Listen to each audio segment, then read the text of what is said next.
Tell me who rock, who sell out in the stores. You tell me who flop, who cop the blue drop, who jewels got blocks, who's mostly Dolce down to the blue top. The same old pimp, Mace, you know ain't nothing changed but my limp. Can't stop till I see my name on the blimp. Guarantee a million sales, pull a level up.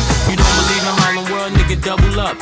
We don't play around, it's a bet, lay it down. Niggas didn't know me 91, bet they know me now. I'm the young Harlem nigga with the Goldie sound. Can't no PD, niggas hold me down. Evening, ladies and gentlemen. A very good evening to you all. It is a Wednesday, 8 o'clock. It's the time for the Money Time podcast. I myself, Zweli and Nikki, I'm not alone. I'm with Nikki, Mrs. Fellinghouse. Nikki, how are you doing today? Hi everyone. Hi Zweli. I'm fantastic. Trust that you all are well. I also hope that everyone is well today. Today we're going to try and be as short as possible in the attempt of trying not to keep our episode too long. So Nikki, we're just going to go straight to it, but just to encourage our viewers again to keep on watching Money Time podcast. It is still at its baby crawling stage. So we are hoping that it will find its feet, it will walk, and it will grow and be an adult. So as it is, we're still looking for your contributions. One of the things that makes us want to keep it as short as possible is a contribution from one of our viewers advising that we should try and be as short as possible. So we hide nothing here. All we want to do is to improve, but the podcast is about real issues, and we would like to really be of assistance to people. So just before we start, we also encouraging that leave your comments, like our Facebook page. You can find us on YouTube. The channel it's under Dendlela. That is my profile. But then under Facebook is a page, Money Time Podcast, that you can follow. And just subscribe if you can. Click the subscribe button so that you're able to get notifications whenever we have our show. But our shows are on Wednesday, both Q&As and the actual recorded video show. So Nikki, you chose a very different topic today, but very interesting. It's unconditional love is priceless. Unconditional love is priceless. Tell us, why did you go for such an interesting topic? So Zweli, we've been covering a whole lot of different topics over the last few weeks. So I thought I'd change things up a bit to keep our listeners interested and curious about what we're doing. I'm uncertain whether you or the listeners are aware, but one of the top 3 reasons for divorce globally is because of financial reasons. So I thought it would be quite interesting for us to actually cover this topic during today's podcast. Also, interestingly enough, it is a topic that was something that was requested by quite a few listeners. Glad to hear that it is something requested by our viewers and listeners. So we're looking at that, and your opening statement, it's one thing that I would want to go into quickly, that the number one cause of divorce is finances. When both your couples do not try and be open to each other or have an open conversation about their finances, that can really lead to a very unhealthy relationship. And also when you think about it, even when marriage is one relationship, I think that is regarded as legal, if I may put it like that. But then also I don't think this topic is for only the married couple, but also people who are planning to get married and people who are in relationships. Because Yes. finance will affect each and every different relationship that is out there. So yeah, I'm just gonna go into the questions that I have for you. Well, by the way, I just also forgot to mention that Nikki is a qualified couples coach, by the way, ladies and gentlemen. So you're speaking to somebody that is very knowledgeable. Well, you're listening to somebody who knows their story here. So, Nikki, my first question is, what is couple money coaching all about? What is it about, couples money coaching, since you are a qualified couples coach and a money coach? So it's really just to provide a bit of clarification there. I'm a certified couples money coach, and not just a couples coach. So it's different. Okay. Being a certified couples money coach means that I specifically work with couples around their relationship with money. So Okay. in terms of your question, couples money coaching is all about working with couples and understanding their individual relationship with money, and then facilitating a discussion around the couple's joint relationship with money. So it's all about couples dynamics, relationship dynamics around money. Okay. Well, yeah, it sounds interesting. It sounds really interesting. Now I know the difference, that you are a couples money coach, not just a couples coach. Okay. I think I said something when we started, that I don't think this is for a married couple, but it generally it would be good for everyone who is a couple in different levels of relationship. Yeah. But then the question that I have is, at what stage of a relationship should a couple work with a certified couples money coach?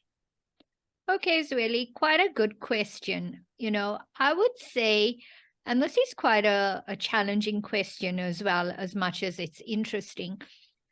It depends on the couple, and it depends on a whole lot of different things that are happening within the relationship. So the first response that I would give is to say that it would be wise for a couple to consult with a certified couples money coach during what I loosely call the commitment stage of the relationship, right?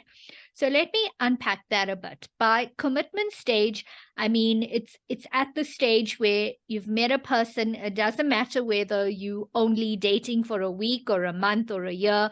The duration for which you've been dating is irrelevant. But I say commitment because you've come together and you realize that this is the person that you see yourself having a future with. And this is a person you possibly committing to in the sense of, and it need not be marriage, as you've mentioned as well, Zweli. This is a person you committing to in terms of a partnership, whether that's marriage or cohabitating, whatever your definition is, right? Let's not give labels here. But it's just commitment, saying that it's now two people, and I use the term specifically living together.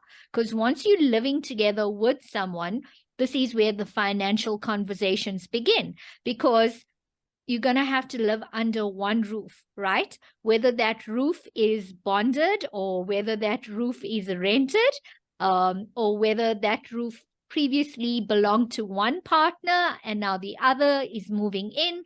However it's going to work, but there's financial implications there in terms of living arrangements. And then there's other implications, such as things like groceries and joint financial commitments, whether it's sharing a vehicle or putting petrol in a vehicle, buying groceries, whether it's shared expenses like paying for household insurance, or going onto each other's medical aids, those type of expenses. So that's the reason why I say, it's at a commitment stage where two people are living together, and now there's this whole topic of shared expenses, and most importantly, living under one roof that needs to be paid for.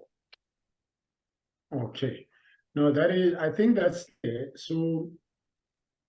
Obviously, people who might be listening and they're thinking, okay, I'm not staying with a person right now, but I'm in a committed relationship. Would you also maybe consider those? Should they also consider such? There are people who are committed to each other, but you find that because of maybe when at the time of their relationship, the duration, they're still not ready to move in with each other, or maybe the age could be an issue. Maybe still at 21, the other one is at 23, so they're still looking at those things. But my question was, should we only be looking at people that are staying together that can go for money coaching, but or should we be looking at just committed people, whether staying together or not? So I'd say a committed relationship, whether staying together or not, it does play a big deal. And definitely if you committed and living together, you're going to find finances will definitely pop up. But I say, and you are quite right, Zweli, if it's a committed relationship and a couple's not living together, couples money coaching is an excellent idea, because that means in the future they will come together, right? And they will look at living together or cohabitating or getting married or something or the other. And in fact, before people live together would be an excellent time to actually consult with a certified money coach, because then already upfront, you can start setting what I call financial boundaries, which are very important in a relationship.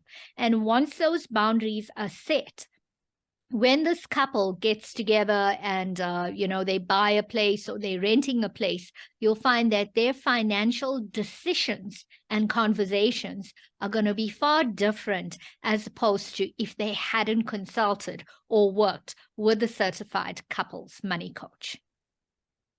Okay. You mentioned boundaries. So in my head, I'm thinking there must be some lines there. That should be true. Don't touch my bank account, things like that. But I'm actually thinking when you say it might be an advantage. For me, I'm looking at it maybe from a different angle. Mm-hmm. Whilst boundaries are being set, but doesn't it also give some financial background about each other in terms of having an idea of who you're dealing with, in terms, because my view is that when we come into a relationship, we come in because of certain things like love, and where they say love is blind, so once you come in, it's all that, and the only reality about finances comes in when people are now married, have moved in with each other. But before that, they don't focus on those things. It could be because of I'm used as a guy to be the one that's dating, saying, okay, I'll take you out. Maybe the lady is used to buying gifts whenever there's different special events.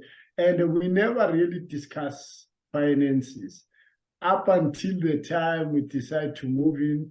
And it might be 10 years after we've been in a relationship.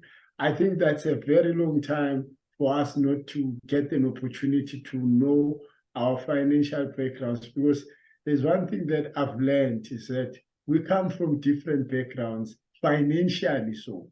And once we don't find time to learn each other, regarding that, it could be a challenge moving forward.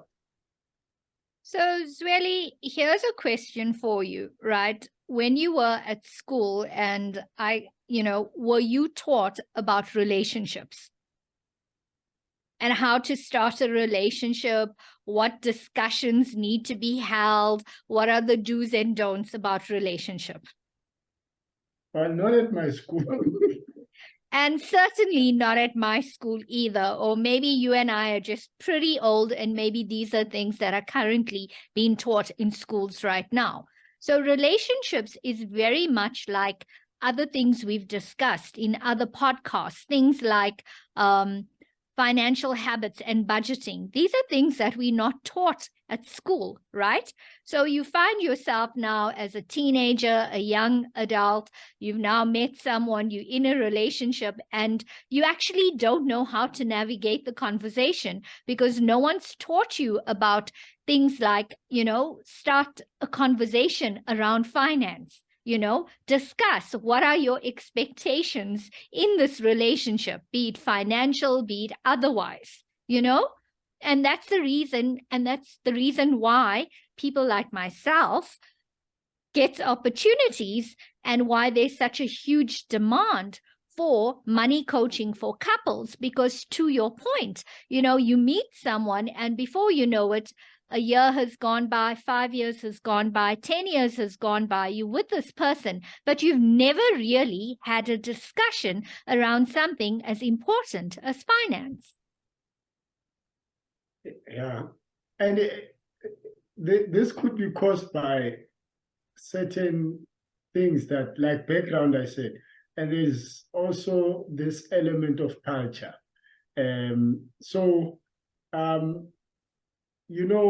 We all have cultural expectations Yes. when it comes to money. And I would like you to maybe unpack that, Nikki, in terms of cultural expectations around money.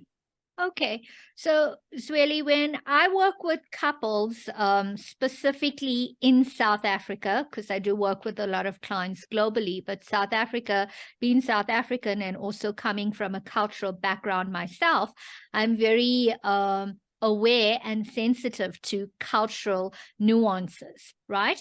And our country is just so unique when it comes to culture, right?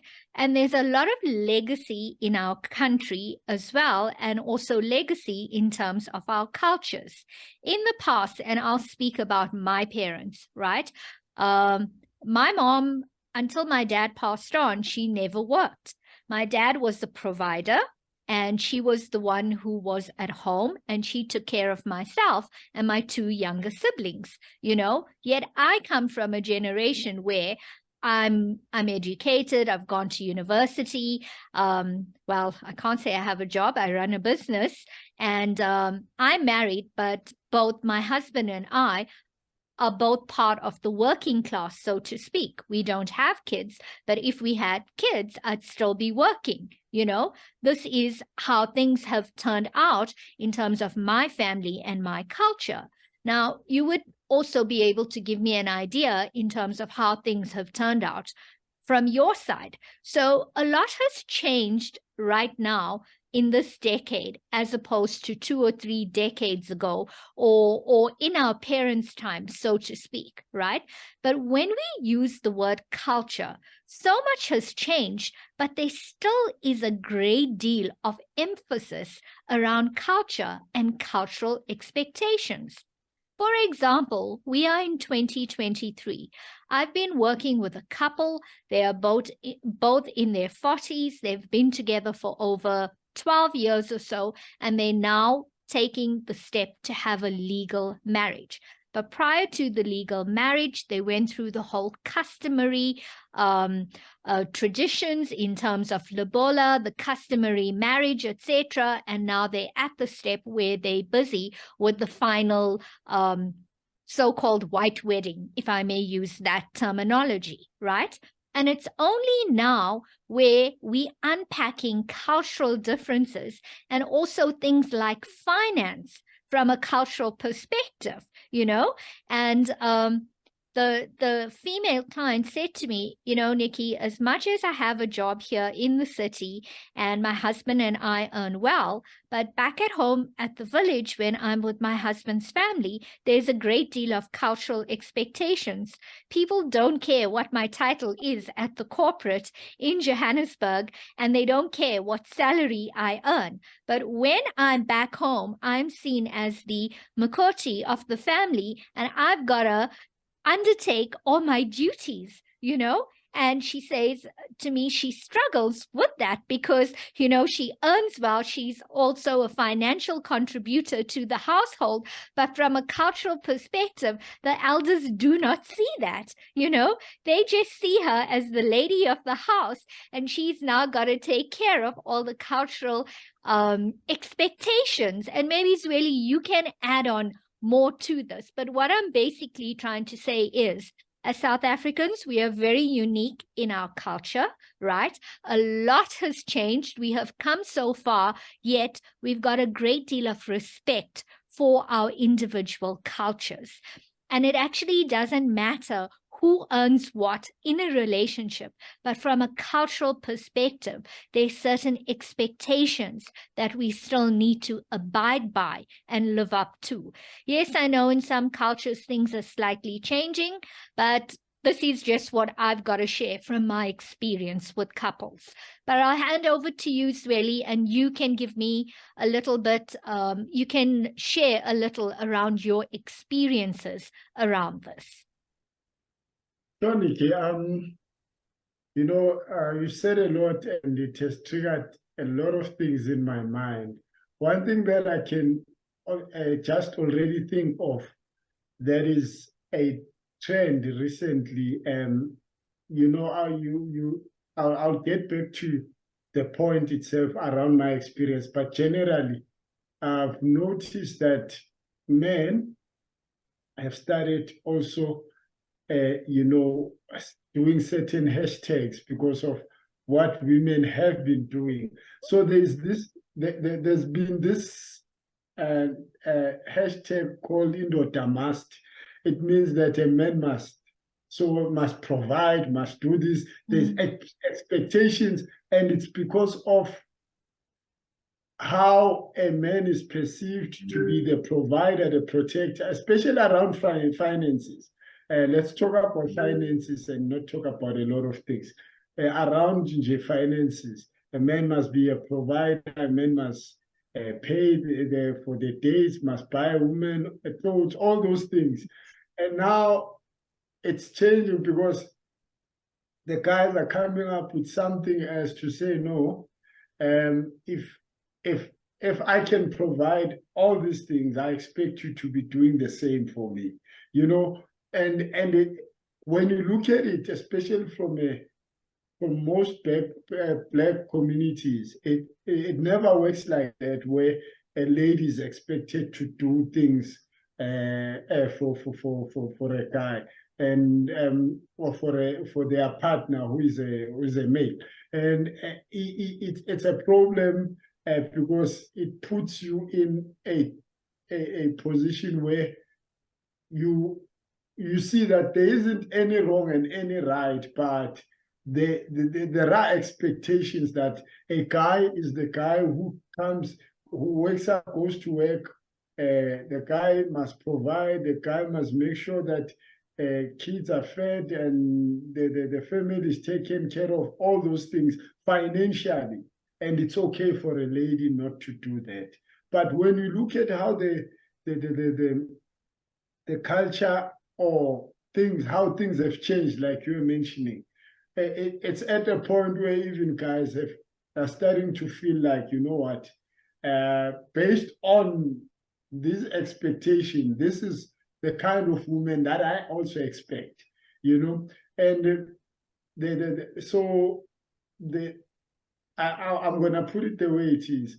When they say guys should stop dating mentally broke women, and I think it's because of the it's because of the mindset that some not everyone, I must say that it's not everyone, but those who make men feel like it's a must for them to do things financially for women. And the guys are coming back with this to say, no, guys, let's stop dating financially broke women in terms of not financial broke, mentally broke women, because if the mentality is broke, it means that definitely you are going to struggle as a guy. And you look at those things and you realize that it all comes from the expectations, whether they're cultural or it's because of the social standards, but it has gone to that. So just to wrap it up, my experience is different. I'm probably still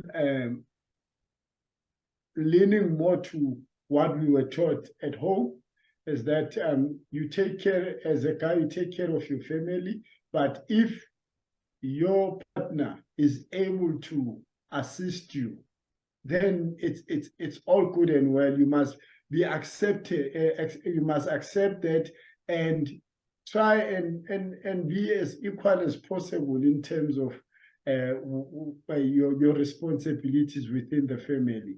Because what you are saying, I can relate to it through real life and the jokes that we see on social media, that a lady would say, I'm also providing financially the same way as my husband is doing. Why am I expected to be the one that is cooking and cleaning and all that? And once we start try and instill respect in a relationship to a point where I can be able to assist you as my partner, you can be able to do the same. I don't think we'll have a lot of differences like we have currently. And yeah, I guess our culture has contributed to it because of how things were done before. But in the now, I think we should be,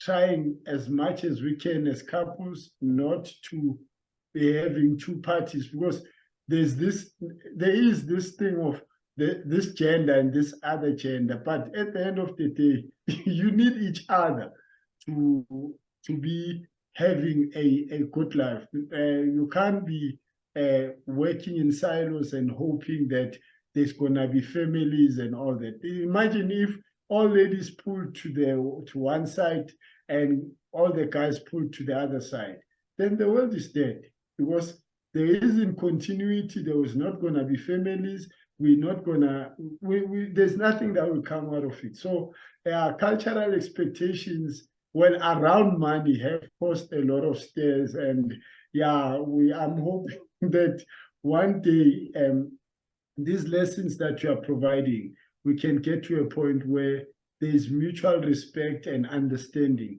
amongst couple about their roles, and being able to make decisions to say, okay, are we sharing responsibilities, or are we setting boundaries to say, okay, 50-50, or we'll do it according to our salary. So if I'm earning so much and you are earning less, I'll contribute a higher percentage and you'll contribute a lesser percentage, but because there is ways of doing it, whether it's a joint or shared.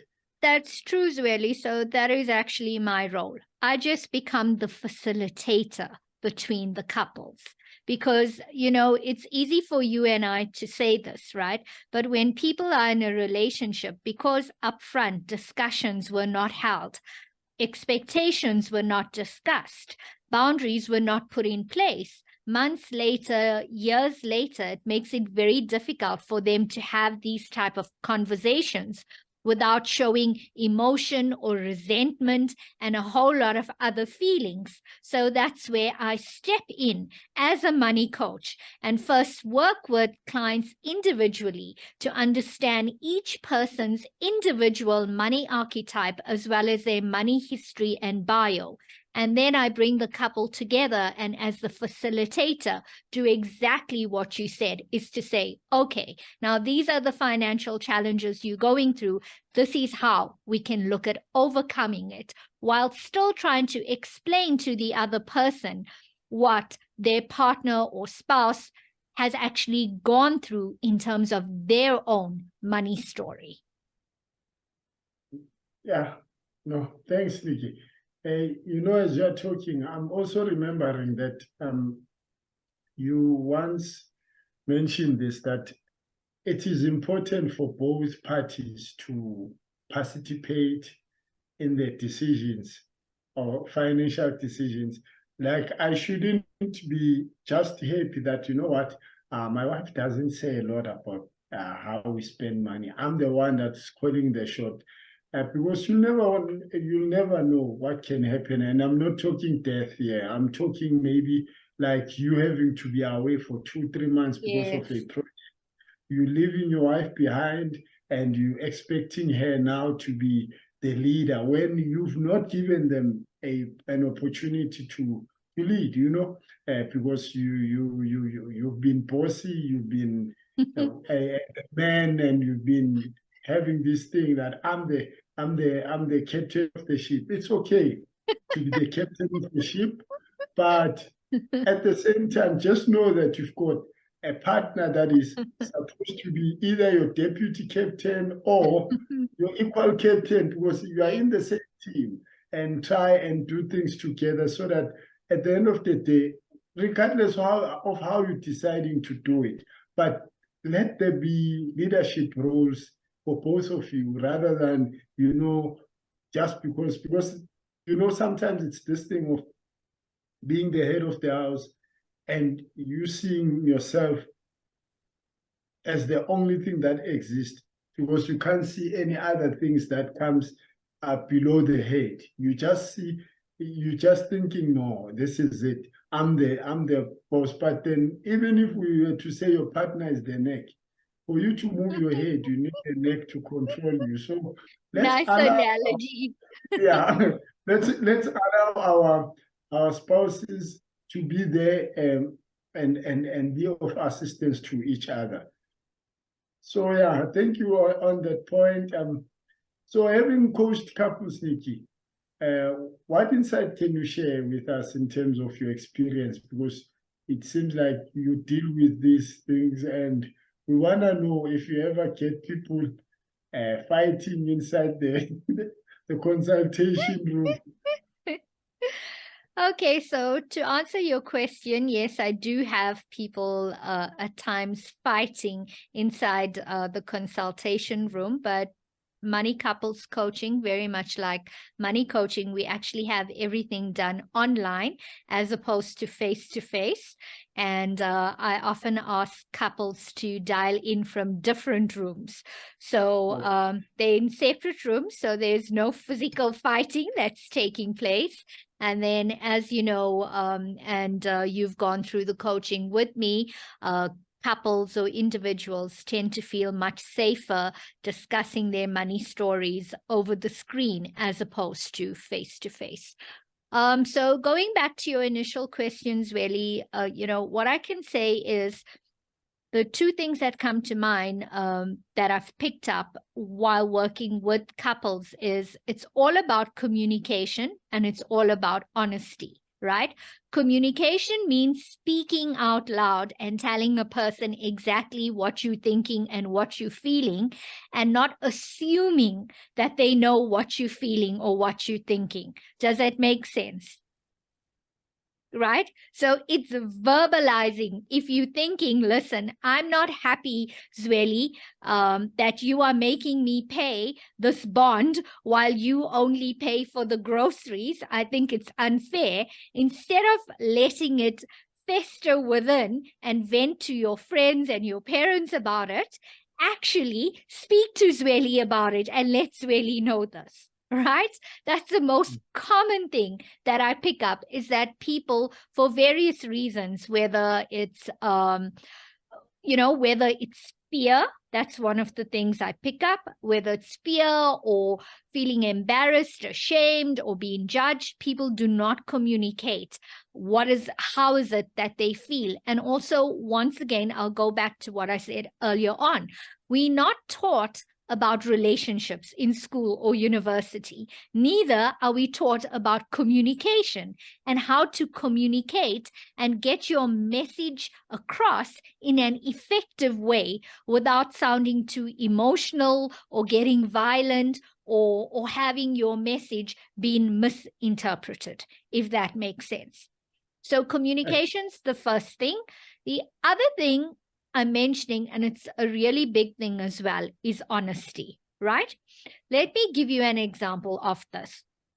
So say, suppose, you've met this wonderful person and, you've approached them, you go out on your first date or however people do it these days. I know a lot has changed. And you out on your first date, you go out for drinks and, things are going well. And then you have a second date, a third date, but now it's a person that, you like, it's a person you attracted to. It's a person that you really want to spend more time with and pursue this further, right? And sometimes people find themselves saying and doing things that are not necessarily true. Right? So earlier on, you mentioned things about guys being seen as a provider and they paying for the lunches and dinners and they paying for clothes and gifts. Why do people do that, Zweli? They do that because they want to impress the other person, right? And these things tend to take place during the early stages of the relationship. But what people don't understand, by doing that, they also beginning to set expectations, right? Because if this person's now thinking, hey, it's a third date, Zweli's bought me a lovely perfume, it's a fourth date, Zweli's bought me a wonderful bunch of flowers and these lovely Ferrero Rocher chocolates, and it's the fifth date, Zweli's bought me a piece of jewelry. That's setting expectations, right? But Zweli, in this example, is quite keen on pursuing this relationship. So Zweli is going all out to try and let this person, to try and win this person's affection and attention, right? So this for me is an example of honesty, as much as it also borders around expectations. And that's where, people often tend to say things that are not necessarily true to try and make themselves look better in front of the other person, right? I know of a story, it's a true one, where a client was trying to win over the affection of a particular lady, and she seemed to love fast cars, and he put himself under pressure to sell the Toyota that he was driving to get a BMW. And let me tell you, he could barely afford the BMW, but it was very important for the person whom he was trying to win over to be dating someone who drove a so-called luxury vehicle. So the two important things, communication and honesty. Do not paint a picture of a person that you are not. Be honest about who you are, what your bank balance is like. I'm not telling you to disclose your bank balance on the first date, but I'm just saying, be honest about who you are, what you have, and don't go out of your way to appear or do things that are things that are not within your financial means, if that makes sense. Yeah, definitely. Yeah, really, I'm sure I don't think guys want to go through that anymore after this episode, where we try and impress and, to a point where we go and get fast cars, things that we know definitely that we cannot afford. It goes back to living within your means. And this is one thing that always pops up, and it is a problem when it comes to finances, when you do not have your own boundaries when it comes to what you can afford and what you can't. But Nikki, you raising something that is very important, and I think everyone listening, this should be something that is part of us. We need to try and be as honest as we can, and also be willing to communicate what doesn't sit well with us. And hence I said that now the guys are tired. They are starting to say, no, we're not going for the mentally broke ones. We want people that can come with some, because when people are keep on pushing the agenda of Indoda must, some guys feel like, okay, since this is what is expected of us, here is our expectation. But your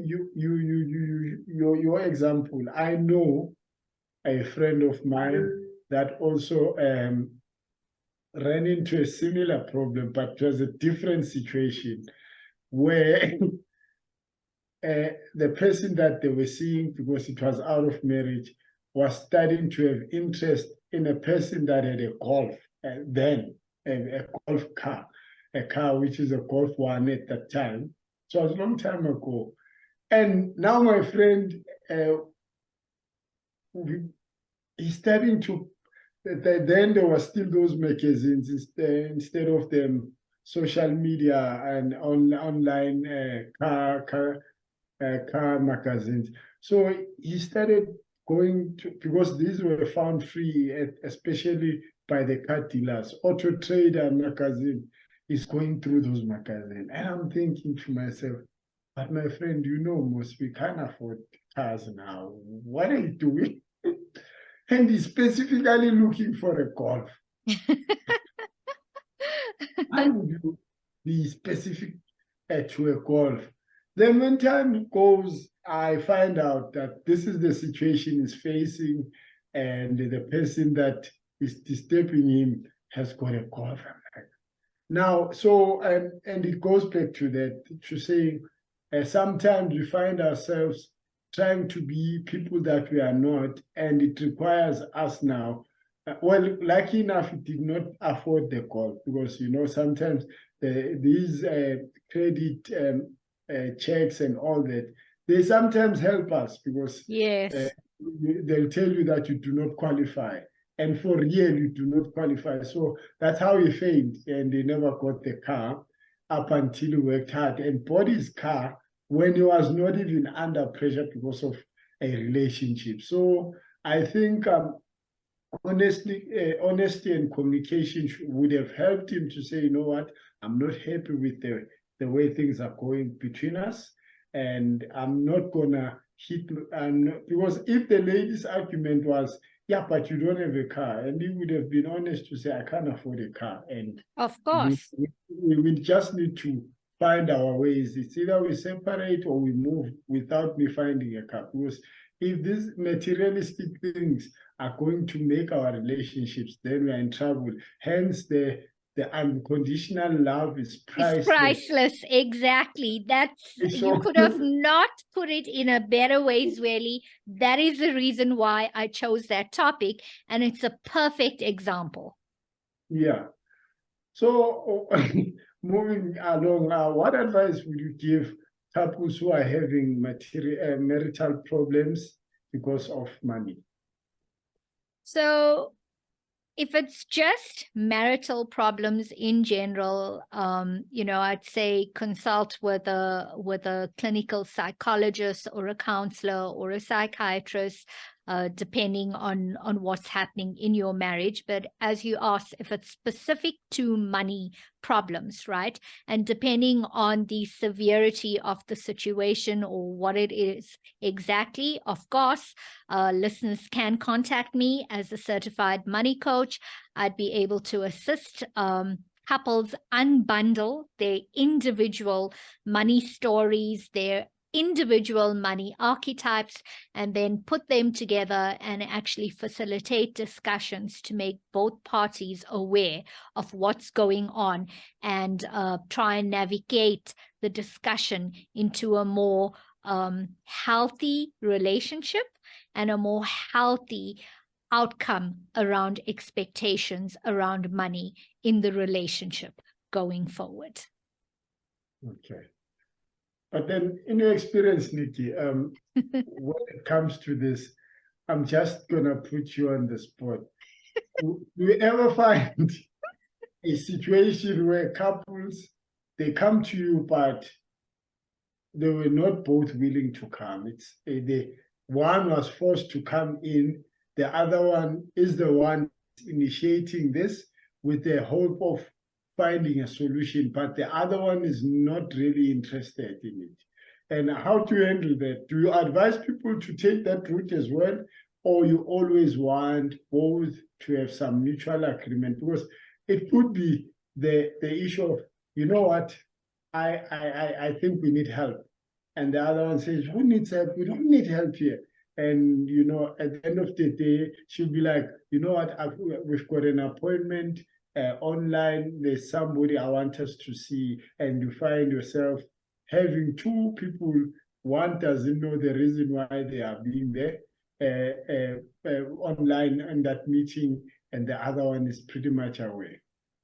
So I've got to say, I'd say most of the time when an appointment is booked with me, a consultation, at least one person comes through unwillingly, while the other person is 100% committed and this is it, they want to do it. And the other person's like, okay, I'm just coming along, or they're forced to do so, right? And that's me being open and honest, but very quickly during the conversation, because I have been trained in a step-by-step methodology by the Money Coaching Institute. I know how to quickly work my way around these things and very quickly ensure that both parties are on the same page by the end of the consultation. There's only been one situation where I couldn't get the other party to successfully commit, and I felt that it would not be in the couple's interest to move forward, because the person had a lot of challenges which, as a certified money coach, I was not equipped to handle, and I thought that the person needed the services of a clinical psychologist first before coming to me. But what happened in that situation, one partner went to see a clinical psychologist and the other person went on to do individual money coaching with me. And once we were done with the individual money coaching, that also seemed to shift and change their relationship a lot. But Zweli and listeners, you'd find it very interesting when I share this with you.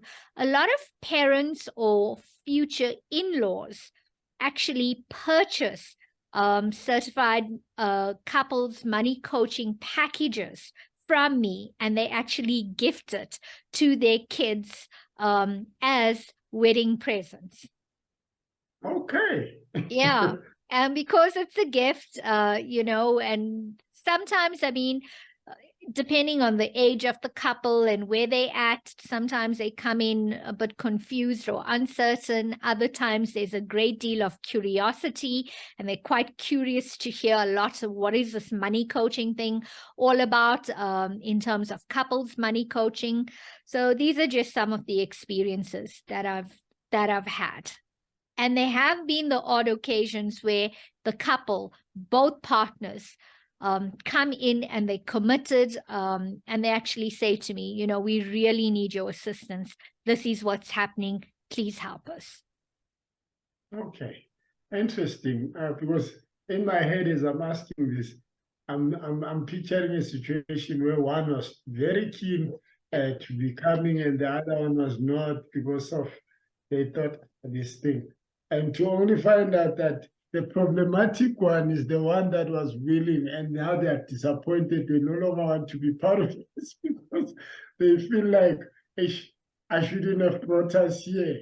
because when things are starting to be broken down and when questions are being asked, now the one that was not willing to come is able to respond and be part of the program, but this one now is now a bit skeptical and they're finding it difficult to answer questions honestly. It's because they didn't know what was in it for them. They thought it was just going to be an easy way out, because I know how difficult it becomes when you are doing these exercises. It's not what people think. By saying this, I'm not saying run away from it, but I'm actually encouraging you to come in, because you do not know what to expect until you are there. And once you are there, you'll realize that you have to do this thing wholeheartedly and be committed to doing it so that things can be better. So, Zweli, you are quite right. You know, it makes a huge difference when people are committed upfront and they come in knowing that they have a problem and they coming for assistance and support. And to your point, you know, when the other person is reluctant, it makes my job more difficult. But fortunately, the process is one that's so powerful that generally within the first session, I often tend to get both parties on the same page. Okay, yeah, we're inviting couples to try now. Even those who are kids are going to get married, we are inviting you to get them gifts, to contact Nikki and make sure that they go through the money coaching. It wouldn't hurt for them to be equipped with the right tools, because it's just equipping people with the right tools to be able to have a healthy and peaceful relationship, because money problems can bring sleepless nights around families. So that's why we are encouraging. And thank you, Nikki, for your time. This was my last question. And I believe that with what we've given the viewers today, it's something to really consider and think about. Some people I don't think they knew there was money coaching for couples. Some may have heard of it, but they're not too sure whether they wanted to do it. Now they've got the insight, they've got an idea of what they need to do or when should they consider it. Whether you're married, whether you are cohabiting, or you still dating, there's still room for it either way. So our message to viewers is that try and explore it. If you believe that you also have challenges around money within your marriage or your relationship, explore getting help, because you know like I said that even the most successful people, they still consult coaches. They've got mentors, and it helps. It always helps to have somebody where you can just go and say, you know, these are my problems. How can you assist me? So yeah, thank you very much, Nikki. Any final comments before we close? Because I think we've covered almost everything that I wanted us to look at. Yeah, so maybe just some things for the listeners and the viewers to ponder about as we close the sessions, really, is to say that we all come from different backgrounds. Some of us come from money, some don't, some work hard for their money. We all basically have our different money histories. And when two people come together, it's actually finding commonality between both your money histories and both your money stories, right? And that proves to be challenging for a lot of people out there unless you've got some sort of coaching or assistance or support in terms of figuring this out. What I would like to share with the listeners and viewers is to say, wherever you are in terms of your relationship, whether you're just starting to date someone, whether you're married for several years, or whether you're dating for a few months, just communicate. be honest and communicate about exactly where you at with your finances. If you're indebted, don't be embarrassed or ashamed about it. Speak to the person you're dating about it. It's one of two things. They're either going to walk away, or as we said, unconditional love is priceless, right? They're going to stand by you, they're going to support you, and they're going to hold your hand while you consult with a money coach or a financial planner or whomever to get out of your state of indebtedness.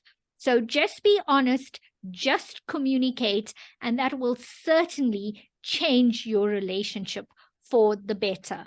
Something interesting that I'd like to leave you all with as we close out the show is to say, you know, when you're married, or even if you're dating someone, you can break up with them, you can get a divorce. But here's the thing, everyone, you cannot divorce your relationship with money. Your relationship with money will stick with you until the day you pass on. Wow, that's a good one, Nikki. Thank you very much. That's how we close it out, ladies and gentlemen. Very wise words from Mrs. Frelinghouse. So you can never, ever divorce your relationship with money. But then what is important from this lesson or this podcast is that unconditional love is priceless. So be honest, communicate with the person that you are with.